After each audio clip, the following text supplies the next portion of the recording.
Okay, so yeah, we'll be slowly starting up, for people who are already in the room. There's a couple of introductions. On Friday, we have the Genomic Symposium to highlight our ongoing collection of genomic data at BCH. And we have a very special session this coming Friday, 2 panels. One will be moderated by Alan Bex and Benji Rabi, and the second panel, and this is on the tools and technologies in genome analysis. And the first panel will be on genomic underpinnings of rare diseases. And this will be moderated by Margaret Kenna and Pankaj Agrawal, with many of our faculty from Children's participating in those sessions. So I'll kind of encourage you to participate. We had a really good session last Friday on therapeutics with Mark Namchuk from HMS and David Williams. And those sessions have been recorded, but join us on Friday at 2 p.m. For the bioinformatics series, I just wanted to you guys have the schedule in the calendar invite. When you take a look, we have sessions lined up. Rakit Karam from Embry Genetics will talk about his Nature Precision Oncology paper next Tuesday.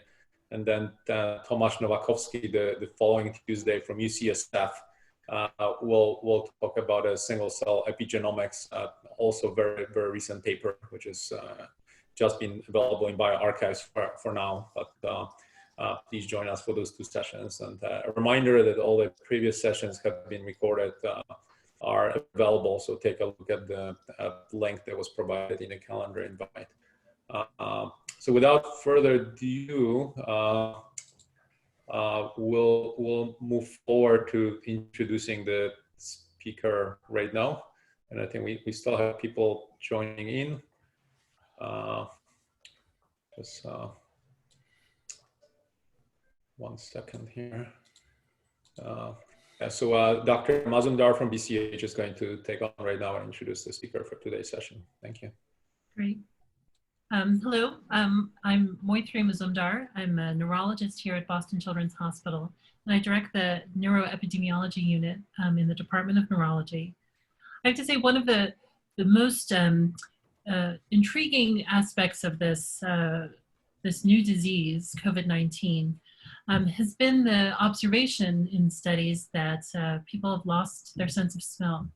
And it is a unique symptom, and I think opens so many interesting questions. One about the neurotropism of the virus itself. What are the pathways by which this virus enters the nervous system? But then also once there, how does it affect neuronal circuitry?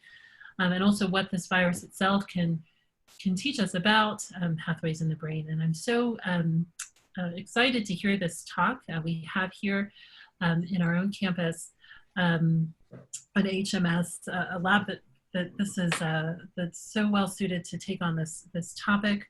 Dr. Sandeep Datta is an associate professor at Harvard Medical School, and his laboratory studies the olfactory system, among other sensory pathways, and how information in the environment is taken in and is processed by the brain. Dr.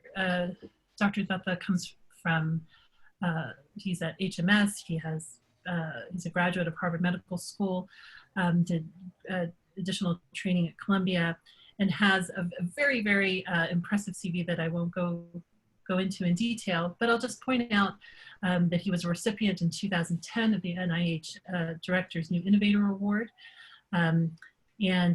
Since completing that award, that funding mechanism has received funding from NIH across multiple institutes, which really speaks to the broad application of his group's work. And so I'm very excited to hear this talk. Thank you. Thanks so much. Thanks for that very kind and generous introduction. And for this chance to come and share what my lab has been keeping itself busy with during our self-isolation. I'll confess, this is a pretty short talk. It's a topic that is super interesting on the one hand and kind of fun to think about, and certainly not in the strike zone of what my lab does.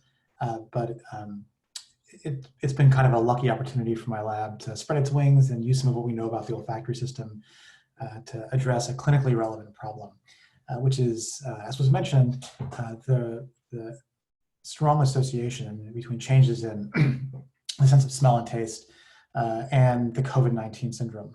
I'll just start by just thanking the people who did the work. This is all the work of 3 folks in my lab, David Brand, Tatsuya Tsukahara, and Caleb Weinreb. And we wrote a paper together and we posted it to BioRXiv about 6 weeks ago. And basically the moment we posted that paper, we got this overwhelming response from the kind of olfactory biology and chemical senses biology community with all sorts of people coming out of the woodwork to share data, to try to do this and understand this problem as a group. And so now there's this kind of global cast of characters that is actively involved in thinking about this problem. Those people include Darren Logan, who's the Wellcome Trust, John Nye, who's currently now head of the NIH Brain Initiative, Hiro Matsunami and Brad Goldstein, who are both at Duke. Brad Goldstein's actually a clinician and participated in obtaining many of the human samples that I'll be describing to you today. And last but not least, Matt Grubb at the University College London. So I think just to provide you with a little bit of context about how we got into this work, it'd be useful if I just told you a little bit about my lab and our general interests. So in a very broad sense, my lab is interested in understanding the very fuzzy interface between sensation and action. We're interested in how animals make sense of the outside world, how the brain organizes that information, how that information influences moment-to-moment actions, and how those actions in turn restructure information about the animal's sensory world as animals explore their environments. And we look at this problem through the lens of the olfactory system, and in particular the mouse olfactory system. And that's because for most animals, including mice, smell is actually the most important sense that they use to interact with the environment. And so here is a kind of schematic of the mouse olfactory system, which is something I'm going to talk about today, with the sensory epithelium responsible for detecting smells that's within your nose, shown on the left, and then a kind of flattened view of the ventral surface of the mouse brain, which houses the entire olfactory mantle of the complete olfactory system, shown kind of to the right.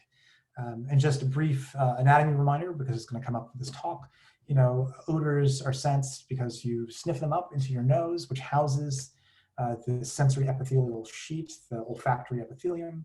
That epithelium contains within it sensory neurons, here a subset of which are shown in green on the left. And these sensory neurons express molecular odor receptors, proteins that interact with volatile odorants in the environment. And these olfactory sensory neurons send axons that puncture the bony cribriform plate that separates your skull from your nose.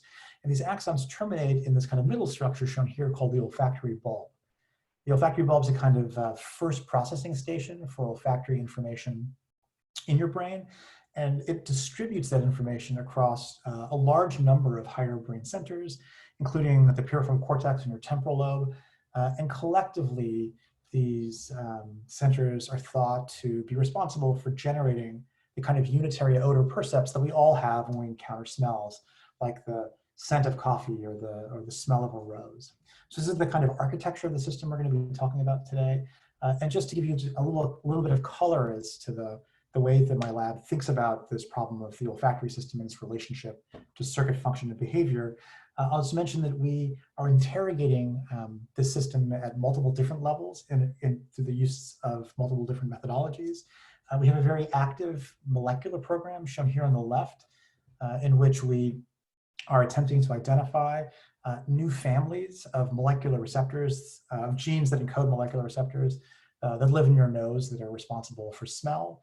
We've, for example, recently demonstrated that there's this family of proteins called the MS4As that seems to play a key role in detecting chemicals that are related to foods or predators. It was previously undiscovered. These receptors are expressed by a specialized set of sensory neurons in the nose. We also do all sorts of circuit busting and functional imaging. So in the center panel, you're looking at a movie of us using something called a miniscope to image many hundreds of neurons in parallel in an awake mouse in its piriform cortex as we confront the animal with various odors. One of the things that we've learned from this kind of experiment is something pretty basic that you'd think you'd understand already for olfaction. We certainly understand it, the answer to this kind of question in other sensory systems. And that is, why does lemon and lime smell similar to each other in all of us, but lemon and lime smell different from cherry? We actually have a paper coming out in Nature in a couple of weeks coming up with the first answer to that very basic kind of sensory biology question. And then lastly, on the right, my lab spends a lot of time thinking about how sensory cues, including odors, change animal behavior. And we've developed some advanced imaging, bioinformatic, and machine learning techniques that are fundamentally time series and unsupervised in nature that identify an underlying grammatical structure to animal behavior in animals ranging from mice to humans. And we're actually using these techniques both to understand how the brain constructs action and as a basis for the development of new precision medicines. And I'm happy to talk about that in some other form later. It's something that we're very excited about.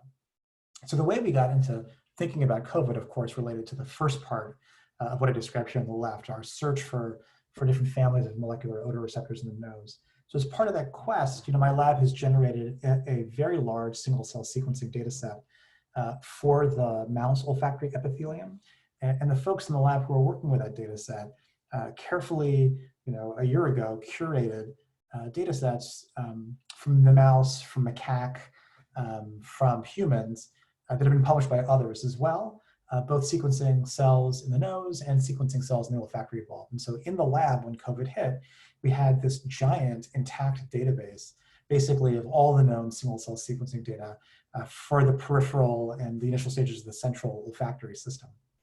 And so given those data, we, of course, were intrigued by these initial reports that came out soon after the pandemic hit, that there was something special about the relationship between SARS-CoV-2, the causal agent for the COVID-19 syndrome, and the sense of smell. And of course, our initial thoughts were, I think, very similar to the thoughts that many other people had at the time initially. So SARS-CoV-2 is obviously a novel coronavirus. There are many other known coronaviruses. Of course, the famous pandemic coronaviruses include SARS, and SARS-CoV-2 is closely related to SARS, and MERS. But there are also 4 other endemic coronaviruses. And the endemic coronaviruses, of course, are by definition much less deadly and elicit much less dramatic syndromes, and in fact cause a relatively high percentage of the common cold, right? I'm sure you know that common colds are associated with deficits in smell. And I think it's worth pausing to talk about the fact that although we know that there's a close interrelationship between kind of viral infections, URIs on the one hand, and smell on the other hand, I'll just confess, as a field, we know very, very little about this, the pathogenesis that leads a common cold virus on the one hand to cause a loss of the sense of smell on the other. There are basically 2 ideas. So one is that when you get a cold, you get stuffy nose, you get a lot of inflammation, and probably through conductive changes, that is the inflammation preventing odors from getting into your olfactory epithelium in the back of your nose, you lose your sense of smell, and the inflammation itself probably affects your ability to detect smells at the olfactory sensory neuron level as well. But typically, when you get rid of your cold, you regain your sense of smell. So it's a pretty minor inconvenience that's time-locked to the viral insult. In a subset of patients, you get something called post-viral olfactory syndrome. And in that syndrome, the virus directly infects the neurons that are in your olfactory sensory epithelia and kills them. And that elicits a widespread inflammatory reaction. It causes changes structurally in the olfactory epithelium. And those patients can show up in ENT clinics, later on, complaining of persistent loss of smell. And it can take months, in some cases years, for those patients to recover their sense of smell. And so, given the known association between coronaviruses, common colds and smells, there's this kind of line of reasoning that suggested that maybe, COVID is just like every other coronavirus and is causing olfactory damage and the loss of the sense of smell in this way. And I think now we know from many lines of evidence that that's unlikely to be true. One of the things we know is that there is an extremely strong and unusual statistical relationship between the loss of the sense of smell and this particular coronavirus. So this is a paper that came out yesterday. But basically, if you screen for all possible symptoms in a self-reported population of millions of people, the symptom that has the highest odds ratio for you popping up positive for COVID is actually the loss of sense of smell. And this is consistent with many now clinical reports that have been published suggesting the loss of your sense of smell can be the very first sign of coronavirus infection. It's unusual in that, unlike the common cold or infection with other endemic coronaviruses, this loss of the sense of smell frequently occurs in the absence of any coryzal syndrome, in the absence of any overt gross nasal inflammation. You just wake up one morning and suddenly you can't smell. It seems like people report deficits in both smell and taste, but it's almost certain that most of these deficits really are in the sense of smell. This is actually some data from very early in the pandemic. In this particular patient sample, which is not representative of the total population, something like 15% of the people who were COVID positive presented with some deficit in chemical sensation, either smell or taste. The vast majority of these have a smell deficit. And of course, I'm sure all of you know that flavor is the conflation of smell and taste. And so often when people say they can't taste, what they really mean is the flavor of my food is off, which almost always is a consequence of a change in olfaction rather than a change in sensors in your tongue. These data are old. We now know from much larger surveys that it looks like something like 30 to 70, 80% of patients complain of some change in their ability to smell. My suspicion, given the current data sets, is that the number is going to be much greater than 50%. And this is way higher than what's been observed with any other viral infection in the past. Here's a fun fact that I wish we knew that we don't know, which is, what percentage of people with a cold end up with some sort of deficit in their sense of smell. That's a basic fact we just don't know. There's no prospective studies actually quantifying that number, but we know that that number is lower than half. So this is a pretty dramatic presenting symptom often of the COVID-19 syndrome.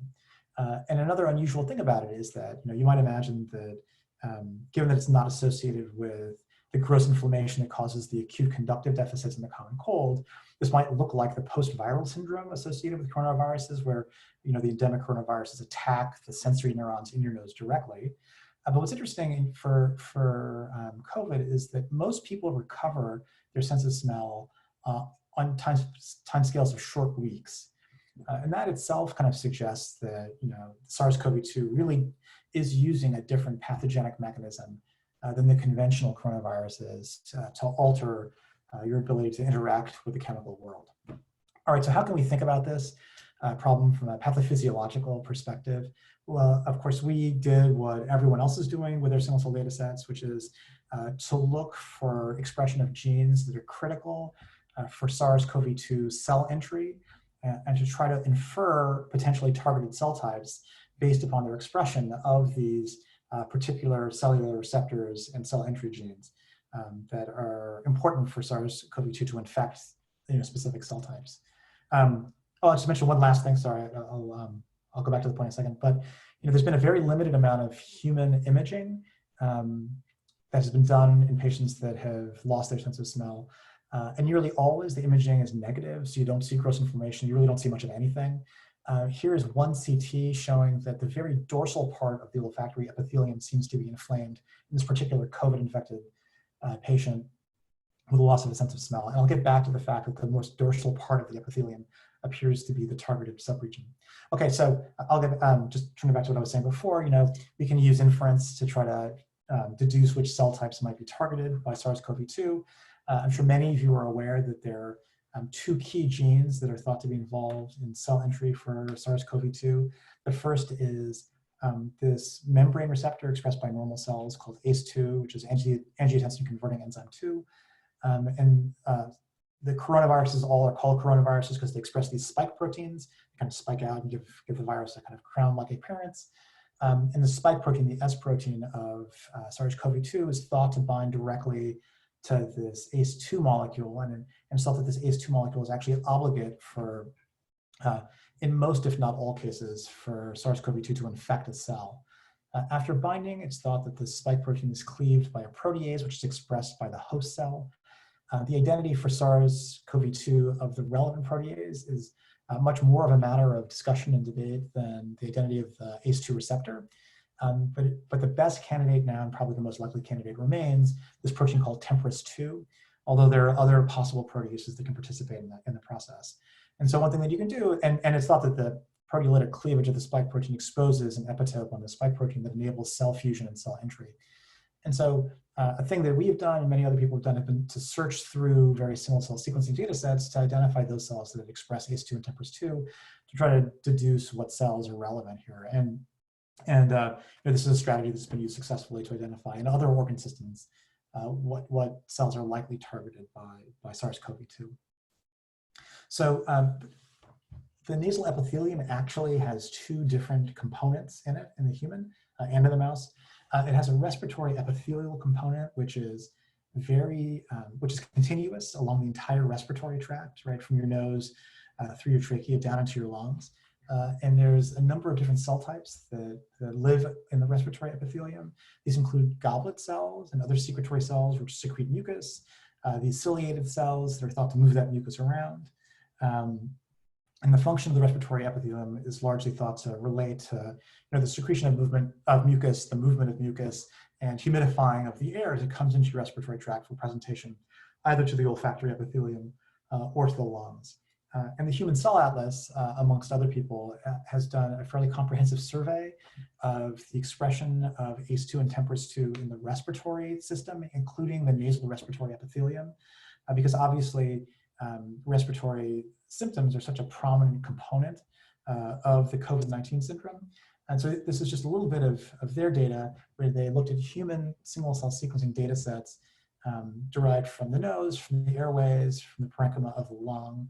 And you can see here on the right a kind of cartoon-like indication of which cell types were found to express ACE2.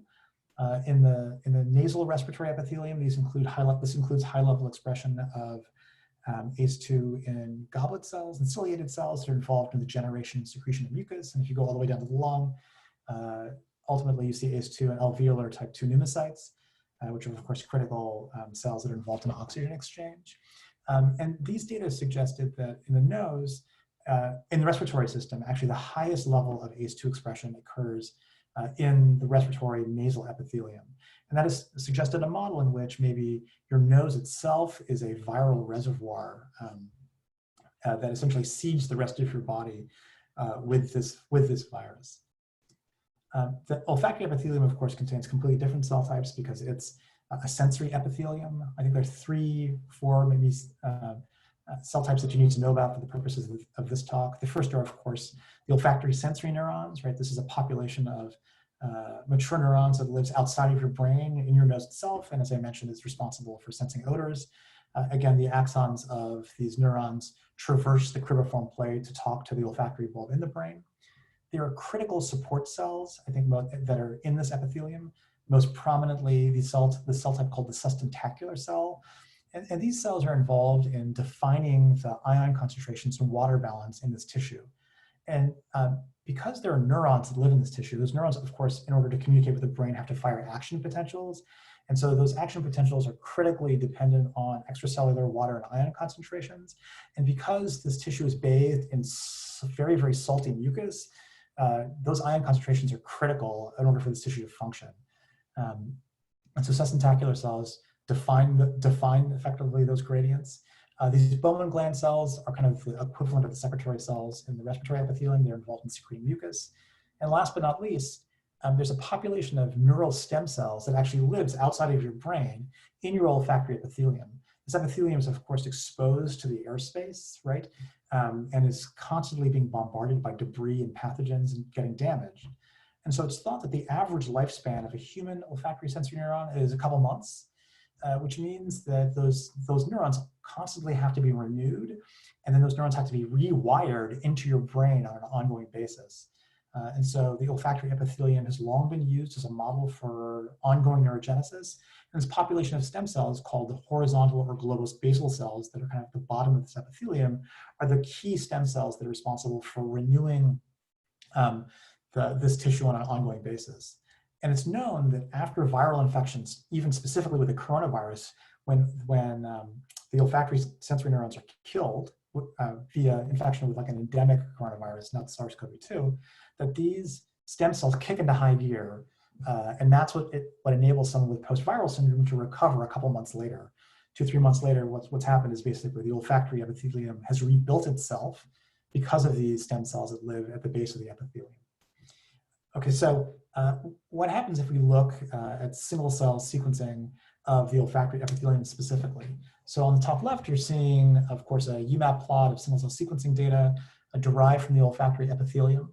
And I'll tell you, but not show you, that if we look specifically at olfactory sensory neurons, the cells that are responsible for detecting odorants, we do not see ACE2 expressed in olfactory sensory neurons. Indeed, we have about 500,000, if you can believe that, single olfactory sensory neurons sequenced. And I think we see 3 or 4 positive cells across the entire 500,000. And I think that really emphasizes that although I'm reporting a negative result, that there isn't an ACE2 in olfactory sensory neurons, it's a convincing one, because we, in many data sets across many laboratories, fail to see expression in the key neural cell type that lives in the olfactory epithelium. In contrast, if we look in stem cells or support cells, and that's kind of shown on the bottom of this plot here, you see that ACE2 is all over substentacular cells in the human nose, which are, again, those critical support cells that are maintaining water and ion balance. And we also see ACE2 in the key stem cells that are involved in ongoing olfactory epithelial renewal. And if we just quantify these results, again, if you just pay attention to the left part of this heat map, when we look at genes that are involved in SARS-CoV-2 entry, like ACE2 or TMPRSS2, we see that those genes are completely absent in olfactory sensory neurons, but present in key cells like substentacular cells, or the cells that are at the bottom, the HBCs, the horizontal basal cells, that are stem cells that are renewing this population on an ongoing basis. And this suggests, of course, that in a human, expression of ACE2 and TMPRSS2 is going to be limited to non-neural cell types. We were very curious about the level of expression of ACE2 and TMPRSS2 in the olfactory epithelium relative to the rest of the respiratory system, because as you can see here, there is some expression of ACE2 in subsets of cells, but it wasn't clear to us that that was high enough to be pathophysiologically significant. So to think about that a little more carefully, Caleb Weinbreb, who's a postdoc in my lab and who came to our lab from Alon Klein's lab, where he helped to develop many of the analytical techniques that are associated with single cell sequencing, had the clever idea of aligning our human olfactory epithelial data with the existing human cell atlas data for the rest of the respiratory system, allowing us to quantitate how much expression of ACE2 is present in substentacular cells and olfactory stem cells, that's shown on the top part of this graph, as compared to the other cell types that are in the respiratory system, some of which we know are infected in patients with CoV-2. And what you can see is that in general, the level of expression of these genes in substentacular cells and horizontal basal cells in the olfactory epithelium is roughly comparable to that's seen in cell types in the lung that we basically know are infected. And that convinces us that it's reasonable to think of the olfactory epithelium itself as being targeted potentially by CoV-2 because those cells express ACE2 at levels that are consistent with that possibility. We've been able, through the hard work of Brad Goldstein, who has human nasal olfactory epithelial samples, to do some actual staining in human tissue. So this is staining with an ACE2 antibody. And in the square, you can see sort of the apical part of the olfactory epithelium. You see that kind of that cell that's green. That's actually a substentacular cell. It's a support cell. And that's positive for ACE2. You see all the nuclei that are stained in blue, those dense nuclei, those are all they're all olfactory sensory neurons, and they're all negative for staining with an ACE2 antibody against the ACE2 protein. And underneath that, in the basal layer of the tissue, you see these green and red cells, and those are the stem cells, the horizontal basal cells that renew the epithelia. So the staining confirms what we had inferred from single cell sequencing, that indeed at the protein level ACE2 is expressed in support cells and stem cells, but not in neurons in the nasal epithelium. And that, of course, suggests a non-neural mechanism through which SARS-CoV-2 might affect your sense of smell. Because we can do experiments in mice that are just impossible, of course, in humans, we've also begun looking at the distribution of ACE2 and TMPRSS2 expression in mouse olfactory epithelia. As I mentioned, my lab already had in hand a huge data set of these cells. So on the left, you can see just a simple UMAP plot depicting many of the key cell types in the mouse olfactory epithelium. And on the right, we're just going to quantitate the expression of ACE2 and TMPRSS2. And what you can see is that in HBCs, these horizontal basal cells, these stem cells, we see kind of low-level expression of ACE2 under normal circumstances in the mouse. And we again see high-level expression of ACE2 in sustentacular cells, as well as in Bowman's glands, which are basically the mucus-secreting cells in the olfactory epithelium. And genetically, these cells are nearly identical to the secretory cells that are also ACE2 positive in the respiratory epithelium. One thing that you can see here that wasn't on the human plot is that we can actually genetically divide up the sustentacular cells based upon where in the epithelium they are. And the sustentacular cells that are lower down in the epithelium, in the ventral aspect of the epithelium, are negative for ACE2, whereas those sustentacular cells that are in the dorsal part of the epithelium seem positive for ACE2. And if we in fact go back and look at the human single cell sequencing data, we see that all of the human cells that are positive for ACE2 are in the dorsal part of the epithelium through genetic markers. I'll remind you, I showed you that CT scan, which showed that in a human with anosmia, is basically their only symptom, the dorsal part of their epithelia was inflamed. And it suggests that there's something that's particularly susceptible about these support cells in the dorsal epithelium that might render that part of the epithelium particularly likely to be infected by SARS-CoV-2. Now, one thing about these data that is, of course, kind of challenging is it's difficult to know how to map the kind of sparse levels of ACE2 that we observe in these sustentacular cells or these stem cells onto actual protein expression and infectability.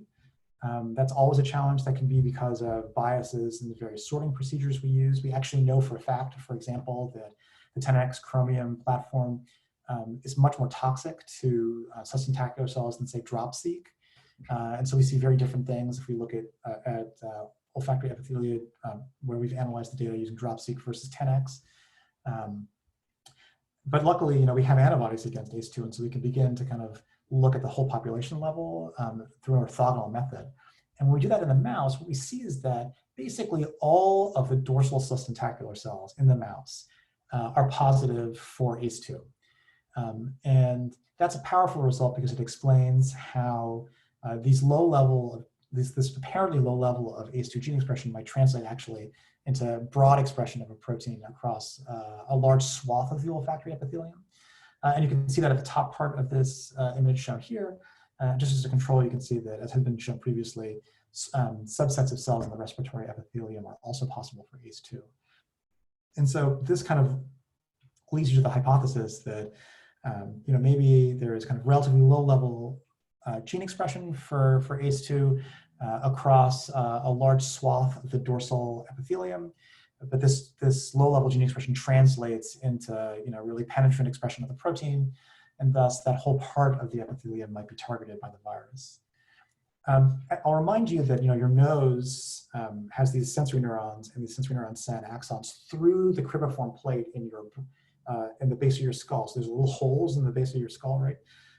And through that communication, these axons travel, and those axons terminate in the olfactory bulb. I showed you data that demonstrate the olfactory sensory neurons don't express ACE2, but there's still these little holes, right? And so it's possible, you can imagine, that the virus might be getting through these holes through one mechanism or another, and potentially infecting the brain and infecting neurological function. And there are many known neurological manifestations of COVID-2, and so this has attracted quite a bit of interest. So we have looked at single cell sequencing data sets for the olfactory bulb as well to get a sense of whether neurons in the bulb are capable of being infected. And on the left, again, you can see a UMAP plot with all of the many different neural types and support cell types that exist in the olfactory bulb. And despite having looked at 50, 60,000 of such cells, we see 0 cells that express ACE2.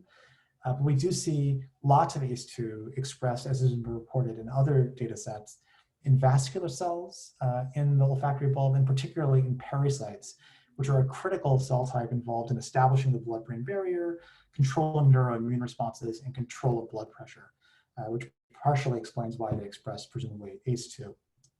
If we stain for ACE2 in the olfactory bulb, we see a complete absence of ACE2 in anything that looks like a neuron or a glia. But of course, you can see quite readily all the blood vessels that perforate the olfactory bulb. And indeed, if we look throughout the brain, basically this is the staining pattern you see. And to confirm that in the brain, there really isn't ACE2 being expressed in neurons, we've done a meta-analysis of basically every single cell sequencing data set we could find. And across all of these data sets, we failed to observe TMPRSS2 or ACE2 in any neural cell type in any brain region that we have directly queried. So this is I think a little bit of a rant that I'm going to go on, but I think it's a worthwhile and important rant to at least at this point kind of be clear about, which is that throughout the literature now, people are referring to SARS-CoV-2 as neuroinvasive.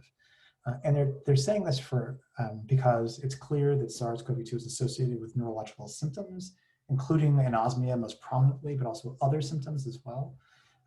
And because, and they're referring to SARS-CoV-2 as neuroinvasive based upon analogies to other coronaviruses. But nearly always the analogies that are being drawn are not with respect to data that we actually have about the distribution of SARS-CoV-2 receptors in the brain, and really are almost irresponsibly speculative. So on the left, you can see kind of a paragraph that I drew from a recent review that was published in the Elsevier journal. And you can see kind of in the middle, it says, for example, human CoV-OC43, which is one of the endemic coronaviruses, has been associated with fatal encephalitis. And that's absolutely true. But that particular coronavirus does not use ACE2 as its receptor. It uses a different molecule as its receptor, which is expressed in the brain. If you look at SARS, it says detection of SARS-CoV-2 RNA in the CSF of a patient with SARS has been reported. That's absolutely true, but that doesn't mean that the SARS infected a neuron. It means that SARS is present in the brain, almost certainly in this case as a consequence of it infecting the vasculature. If you look at the right, this is from a Nature, one of the Nature journals. It says, additionally, on the bottom paragraph, additionally, the ACE2 receptor to which SARS-CoV-2 binds strongly is expressed broadly by neurons in the brain, particularly in some brainstem centers involved in cardiorespiratory control. That claim comes from a single paper done with a single antibody that has never been validated in 2007 and has never been replicated since. And so there's a flurry of reviews that mostly are citing prior reviews, that mostly are citing the same two pretty flawed papers that have kind of put out into the public sphere this possibility that the coronavirus is infecting all of our brains. I don't know the future, and we've done very little research, and so I cannot say that that is not true. It's on the menu that this is a neurotropic virus that will infect and kill neurons. That being said, all of the available evidence from everyone's sequencing and everyone's staining, with nearly no exceptions, is consistent, right? The human cell atlas agrees with our data agree with everyone else's data, and none of us are seeing the key receptors or proteases that are required for SARS-CoV-2 entry on neurons or glia. And I think that suggests that whatever neural symptoms are being associated with SARS-CoV-2 are likely vasculopathic in nature, and many of the things that are being reported neurologically as being associated with SARS-CoV-2 have that flavor. There are things like strokes, hemorrhagic strokes, encephalopathy rather than encephalitis, and so on and so forth. And so again, like I'm going on a rant because I think that this kind of, from an intellectual perspective, this work is pretty sloppy. It's absolutely possible that we don't know enough, and that it will be found in the future that COVID-2 can infect neurons. But current evidence suggests that that's not going to be the case. So just to summarize what I've told you thus far, I think we went into this work with the hypothesis that SARS-CoV-2 is going to attack olfactory sensory neurons in the nose, just like other coronaviruses. We found, I think a little bit to our surprise, that support cells like sustentacular cells, particularly dorsal sustentacular cells, are probably the key site at which SARS-CoV-2 is attacking the olfactory system. We think this probably affects ion gradients, for example, that could shut off instantly the ability of olfactory sensory neurons to signal. It's also possible that local inflammation due to infection of these sustentacular cells can indirectly, through the secretion of cytokines, cause changes in the function of olfactory sensory neurons. I've told you that the stem cells that renew this epithelium themselves express ACE2. I haven't shown you, but I'll tell you that if we experimentally damage the olfactory epithelium and we induce stem cells to proliferate, those proliferating stem cells express particularly high levels of ACE2. So it's possible that in the subset of cases in which SARS-CoV-2 infection seems to be associated with prolonged anosmia, which is definitely happening in some fraction of cases. Right now, it looks like 70–80% of people recover on timescales of weeks. We don't really know the natural history yet, so we don't know whether the remaining 20% will regain their sense of smell. It seems possible that one reason why they haven't yet regained their sense of smell is because, or that recovery might be delayed is because if there was extensive indirect damage to olfactory sensory neurons, fixing that might be delayed because the virus might affect stem cells as well. As I mentioned, olfactory sensory neurons don't express ACE2, and so we think it's unlikely that travel through axons is a means through which the virus can get to the brain. But there are these little holes in your skull that could allow the virus to pass. That being said, we think that the targets in the brain for the virus are almost certainly going to be vascular. Again, it's possible that there could be receptors that we don't know about on neurons, but current data suggests that the SARS-CoV-2 is not neuroinvasive in the way that I take that term to mean, causing an encephalitis because of an infection of a neuron. And again, there are many, many testable hypotheses here. I think we're going to learn a lot more as clinical data continue to emerge, of which we actually have very little. And I'll just mention that we have very poor mouse models for ACE2. The ACE2 mouse models were generated largely during the original SARS pandemic, which didn't last very long. And so the thing that you really want, the model that we really need is for someone to knock in the human ACE2 into the mouse locus, because the affinity of mouse ACE2 and human ACE2 for SARS-CoV-2 is actually very different. And that's a mouse that's currently being built, but won't be available for a little while. And so many of the hypotheses that I'm articulating here really won't be testable until that mouse model is available. And with that, I will end, and I'll be delighted to take any of your questions. Thank you very much. I'm going to make a couple changes in Zoom. I will allow people to post comments publicly. So if you have questions, you can post it, and you can also unmute yourself if you. I'll see those. Yes. So, Va, so if you want to unmute and ask the question directly, that will be, I think, would be nicer to. I'll unmute you, Valip, if you wanted to ask the question. Hello, can you hear me? Yeah. Yes, we can hear you. Yeah. There are a lot of cases that I loss of smell, but I've had relatives that complain about increase of smell. Are there COVID cases that have increase of smell? So my understanding of the current clinical literature is that there are a small number of cases in which instead of having hyposmia or anosmia, like a loss of sense of smell, you have a kind of dysosmia, which is a kind of an unpleasant hyperacuteness. Those seem to be a small fraction of the cases, but it is something that has been observed.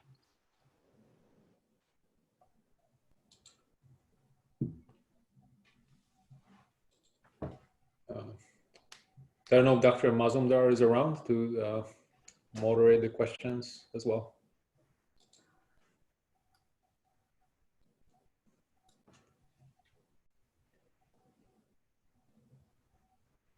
So to what degree you think the olfactory source is the primary infection site versus lungs or anywhere else?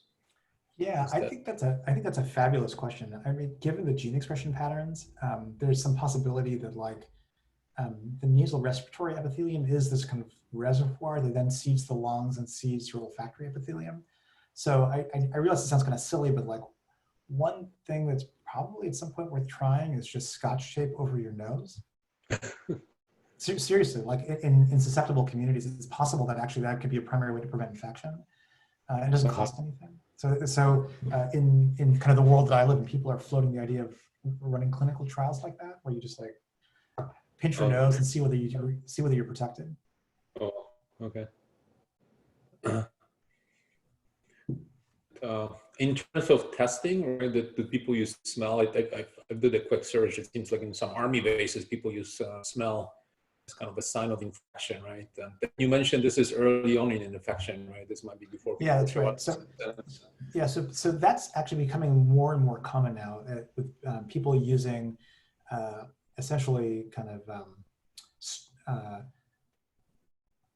easy to deploy smell tests to screen for COVID. So one thing that has been popularized by my colleague Noam Sobel is he has designed an at-home smell test where basically there's an iPhone app and you use the iPhone app to track your ability to discriminate for smells that you get from your kitchen.